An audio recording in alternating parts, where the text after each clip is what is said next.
Bonjour, aujourd'hui je suis à Manapigny-les-Bains.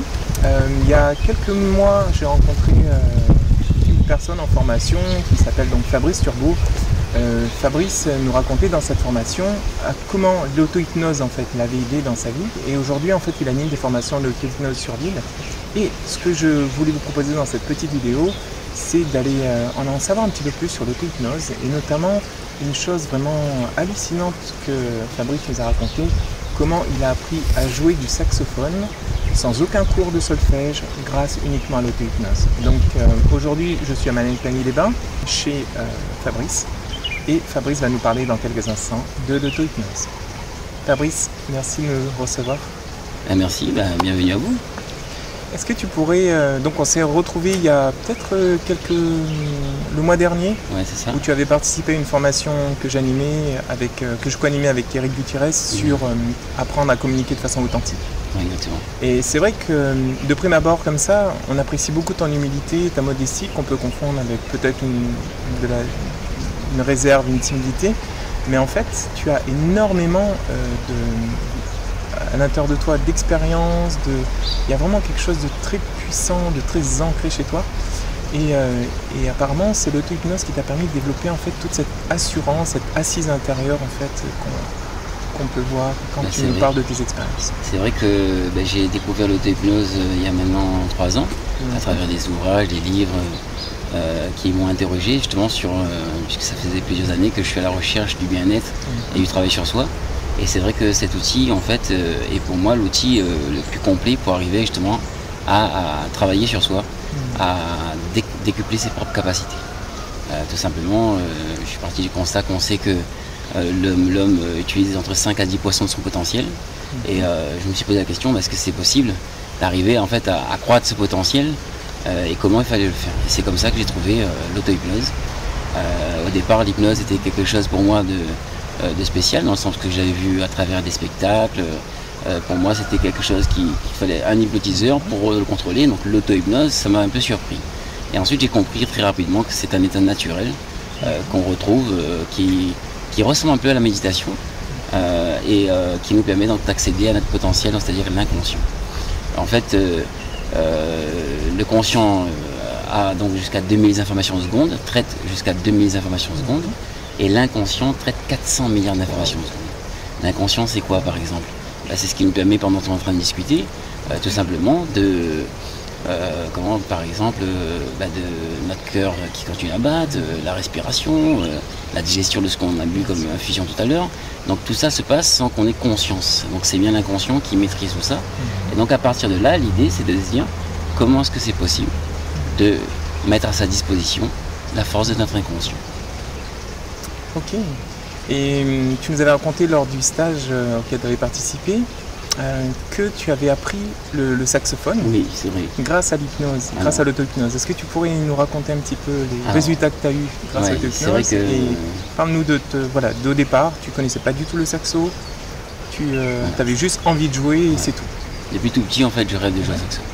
Et c'est vrai que j'étais parti du principe que pour jouer au saxo, il fallait que je commence déjà plus tôt. Il fallait faire du solfège, il fallait prendre des cours, etc. Et j'avais pas le temps de tout ça pour l'instant. Du coup, je m'étais dit, c'est pas un instrument pour moi, bien que j'aspirais à un jour prendre du temps et pouvoir le travailler.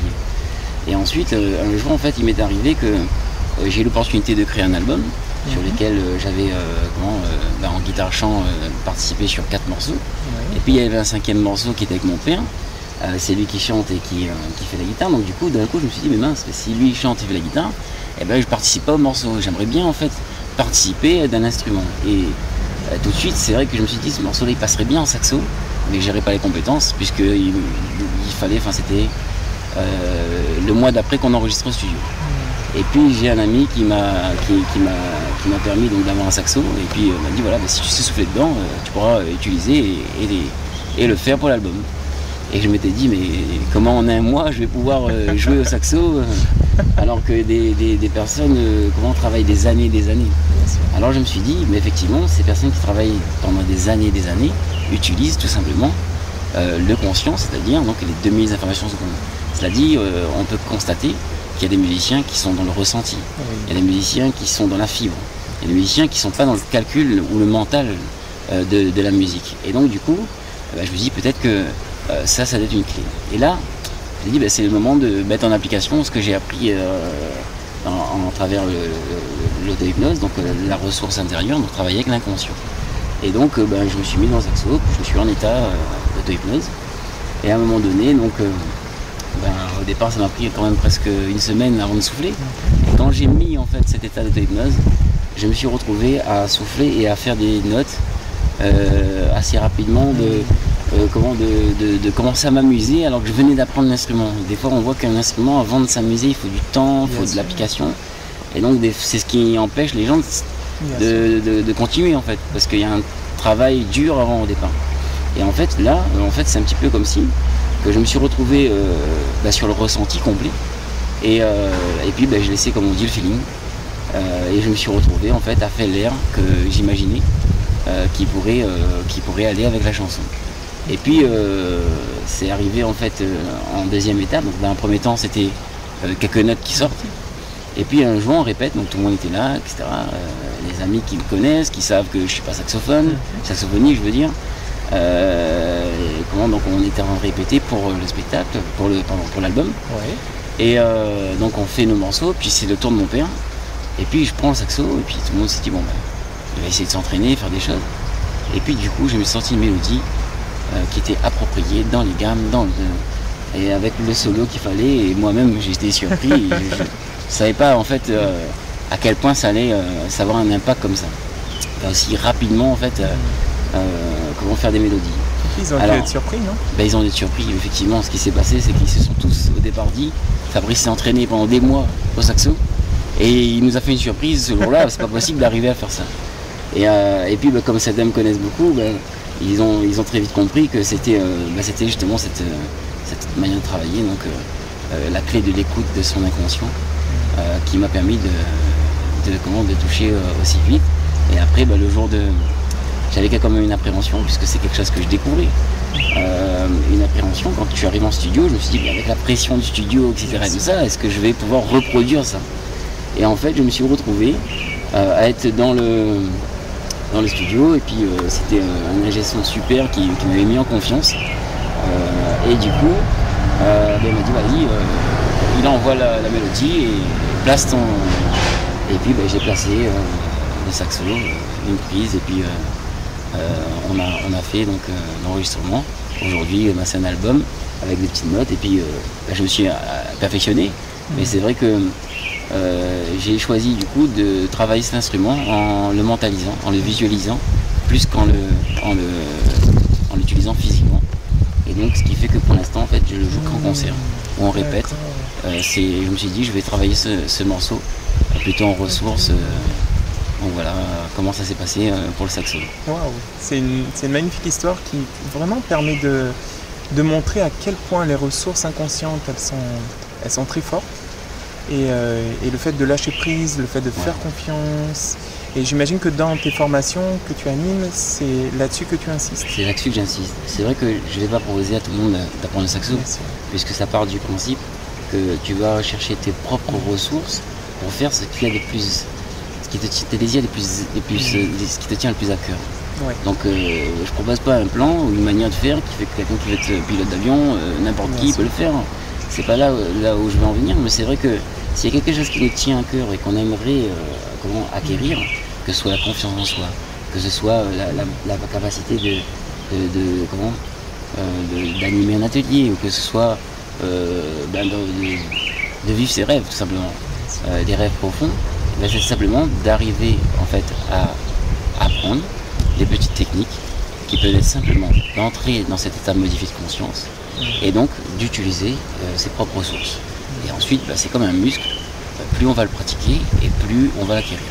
Moi je pousse pas en saxo, je suis pas un saxophoniste hors pair, c'est pas ça mon objectif. Mon objectif c'était de pouvoir jouer ce morceau-là et de pouvoir accompagner mon père sur ce morceau-là. C'est ça mon rêve. Et donc du coup, c'est clair qu'à partir du moment où on a d'accéder à son inconscient, c'est formidable, puisqu'on se dépasse, et c'est vrai que c'est surprenant. C'est là que je comprends quand on dit 2000 informations secondes, 400 milliards d'informations secondes. Donc c'est vraiment l'inconscient, le conscient. Comment ça se passe? Dans mon atelier, en fait, j'explique une première partie théorique, comment ça fonctionne, pour que les gens puissent voir l'aspect psychologique. Je parle un peu de physique quantique quand même, pour un peu mieux comprendre. Je cite comment Einstein, comment donc des philosophes comme Gandhi aussi. Donc c'est vraiment un ensemble de plusieurs informations que j'ai pu réunir au fur et à mesure de mon parcours. Et donc j'explique pour comprendre que voilà, aujourd'hui on a des blocages, on est bridé en fait depuis notre éducation, depuis tout petit, et qu'en fait c'est pas de la magie qui va se passer, c'est bien évidemment l'accès. En fait c'est comme si, quand on fait de l'auto-hypnose, c'est pas comme si on ajoute des choses à nous en fait, c'est comme si on enlève les couches de ce qu'il y a de plus important en nous, donc c'est le potentiel qu'on est. Et donc en accédant au fur et à mesure à cet état, l'après-midi, je fais de la pratique, c'est-à-dire que j'amène les gens à se découvrir, à entrer en contact avec eux-mêmes, avec leur moi profond, et donc à découvrir les sensations physiques que ça va générer en fait sur eux, voilà, pour comprendre quand est-ce qu'ils le sont. Parce qu'en fait, on l'est souvent dans la journée, on l'est souvent dans notre vie en fait, mais on ne sait pas qu'on l'est et on ne sait pas qu'est-ce qu'on peut faire avec ça. Donc le but, c'est de répertorier, de les faire comprendre, de les faire sentir, ressentir ce que c'est, et ensuite de pouvoir avoir des outils, les donner comme outils de canalisation pour arriver justement, chacun va avoir ses priorités. Certains ça va être pour faire la cuisine, et d'autres ça va être pour travailler sur un problème profond. Donc c'est vrai que chaque personne qui vient à l'atelier a un objectif différent, mais il y a un point commun, c'est celui de mieux se connaître, mieux se découvrir. Et donc, utiliser le potentiel. Voilà, exactement.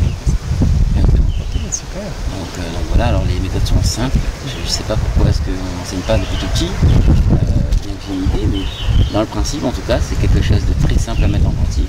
Une journée suffit pour atteindre cet état, et ensuite, une vie pour le pratiquer. C'est sûr que c'est tous les jours qu'on avance, quoi. Super. Du coup, la prochaine date de formation, elle est quand? Alors c'est le 5 avril. Ouais. Le 5 avril, donc à Manabani. Donc ici, sur ce lieu. Voilà, ce sera ici, là pour cette formation-là. Donc comme c'est la première de l'année, puisque là j'ai fait plusieurs autres formations. Là en auto-hypnose c'est la première de l'année. J'ai fait un petit pack sur Manapani même. Et puis ça peut être dans le sud ou dans l'ouest. Pourquoi pas dans le nord. Pour les prochaines formations de l'année. En fonction des demandes. En fonction des demandes, exactement. Très bien. Écoute, merci beaucoup de nous avoir reçus ici, dans ce magnifique lieu. En tout cas, au plaisir de rencontrer les personnes qui seront sensibilisées et leur permettre de découvrir leur potentiel. Surtout, en plus de découvrir, c'est de les mettre en pratique, voilà, pour pouvoir en profiter. Ok, merci beaucoup Fabrice. Donc merci beaucoup d'avoir suivi avec attention cette petite vidéo. J'espère qu'elle vous a apporté, qu'elle vous a permis de savoir un petit peu qu'est-ce que c'est que l'auto-hypnose, qu'est-ce que ça peut nous apporter. Et puis donc je rappelle le stage de Fabrice qui aura lieu donc le samedi 5 avril prochain donc à Manapani-les-Bains pour s'initier à l'auto-hypnose. Voilà, je vous remercie infiniment. Merci encore Fabrice. À très bientôt. Au revoir.